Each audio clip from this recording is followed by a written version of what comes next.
Emmanuel To, KTN News, Nairobi. Now let's talk about the new reforms in the education sector. The national, another story that will come shortly. Let me first tell you about the National Carrier Kenya Airways, which story are we doing now first? The university funding. The government may have been forced to review the new funding formula for universities due to its unsustainability. In the changes yet to be made public, the government is said to have done away with the categorization of the vulnerable, extremely needy, the needy and the less needy. Reports further indicate that unlike in the previous categorization, where the vulnerable and extremely needy students would pay nothing, the reviewed formula will see every student pay between 5% and 40% of the required fees. Shadrach Witi is here with the details. The controversial categorization of university students was a consequence of recommendations by the Presidential Working Party on education reforms, which categorized university students into 4 groups of vulnerable, extremely needy, the needy, and less needy. The formula would ensure that the vulnerable get a scholarship of 82% and a loan of 18%, with the households paying nothing.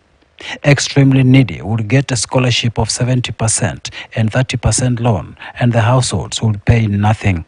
Meanwhile, needy students would get a scholarship of 53%, a loan of 40%, with the households left to pay 7% of the fees. And lastly, the less needy would get a scholarship of 38% and a 53% loan. However, even before the government implements the proposed funding formula, a new model could be in the offing.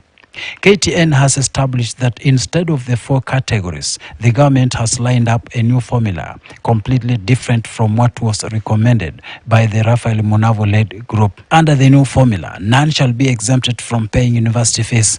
Instead of categories, students will be grouped into bands, with the first band comprising of learners who will cost share the fees with the government in the ratio of 70 to 25 to 5.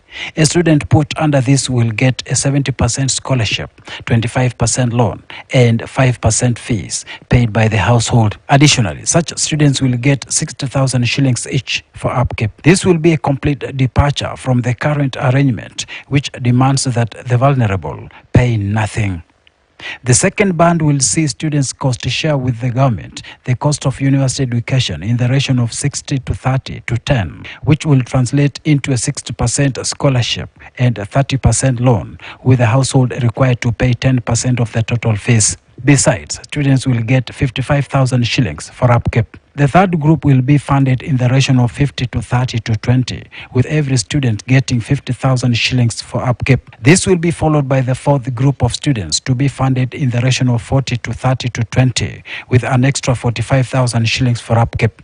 And the fifth and last group will be funded in the ratio of 30 to 30 to 40 and an extra cash of 40,000 shillings for upkeep. Although the details behind these changes are still scanty, KTN has established that it is largely seeking to ensure the funding is sustainable.